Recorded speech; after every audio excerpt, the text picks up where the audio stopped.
Israel अब तक Hamas के ठिकानों को निशाना बनाने के लिए लगातार गाजा पर बमबारी कर रहा है, लेकिन अब उसके लिए खतरा सिर्फ हमास नहीं है। अब लेबनान के हिजबुल्लाह ने भी इजराइल पर हमले करने शुरू कर दिए हैं, जिससे इजराइल दो तरफा घिरता नजर आ रहा है। इन हमलों का जवाब देने के लिए इजराइल ने अपनी इजाफी फोर्स तैनात की है, जो लगातार हिजबुल्लाह पर बमबारी कर रही है। 2 दिनों में इजराइल ने साउथ लेबनान में हिजबुल्लाह पर एक के बाद एक लगातार एयर स्ट्राइक की और टैंक से गोले बरसाए। हमले कितने जबरदस्त थे, इसकी तस्दीक लेबनान के आसमान पर धुएं की शक्ल में दिख रही तस्वीरें कर रही थी। इजरायली फौज ने साउथ लेबनान में हिजबुल्लाह पर की गई बमबारी के वीडियो भी जारी किए। पहले वीडियो में इजराइल ने जंगल में हिजबुल्लाह के ठिकानों पर मिसाइल डाली, पूरा इलाका धुआं हो गया। दूसरे वीडियो में इजरायली एयरफोर्स ने बिल्डिंग के पास से जा रही एक कार को निशाना बनाया।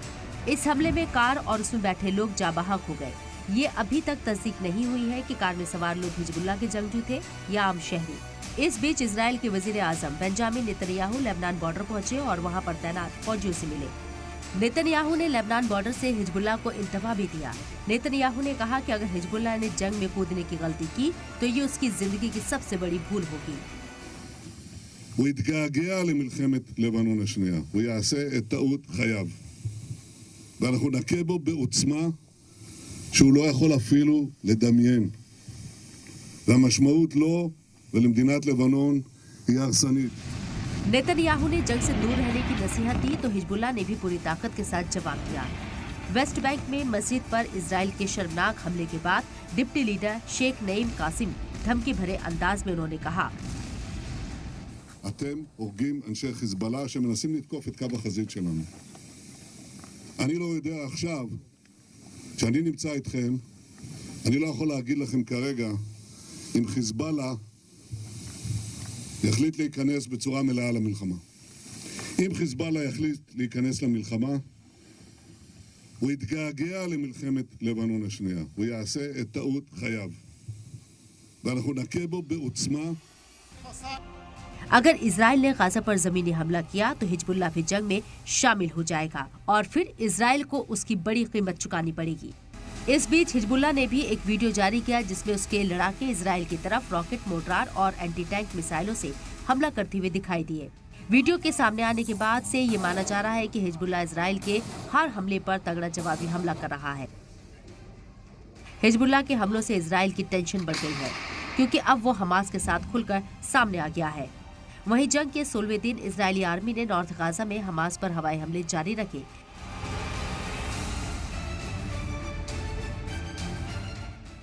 गाजा बॉर्डर पर फौज और टैंकों की तैनाती के बीच इजरायली एयरफोर्स ने एयर स्ट्राइक कर कई इलाकों पर बमबारी की। इजराइल के हमलों में आसपास की इमारतें दहल गई और धुएं का गुबार दूर से ही दिखाई दे रहा था। इस वक्त मैं ठीक गाजा बॉर्डर पर मौजूद हूं। मेरे ठीक पीछे गाजा बॉर्डर है और उसके थोड़ी दूरी पर ही गाजा पट्टी आपको ये पीछे दिखाई पड़ेगी, जहां पर इजराइल की वायुसेना हवाई हमले कर रही है हमास के आतंकी ठिकानों पर। 7 अक्टूबर से इस युद्ध की शुरुआत हुई है और आज भी यह युद्ध लगातार जारी है।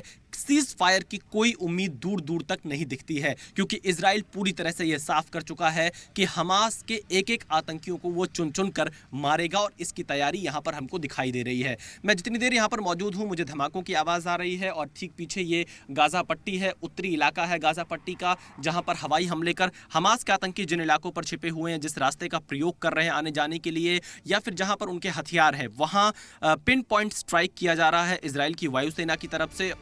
इस बीच हमास के खिलाफ इजराइल के साथ खड़े अमेरिका के सदर बाइडेन ने कहा कि इजराइल को सेल्फ डिफेंस का हक है। हालांकि उन्होंने ये भी कहा कि फिलिस्तीन में बेकसूर लोगों की हिफाजत जरूरी है और इजराइल को जंग के कानूनों के मुताबिक काम करना चाहिए। कल फ्रांस के सदर इमैनुअल मैक्रों भी इजराइल के दौरे पर जा सकते हैं और पीएम नेतन्याहू से मुलाकात कर सकते हैं। आज भी कुछ ममालिक के सदूर के इजराइल जाने की खबर है।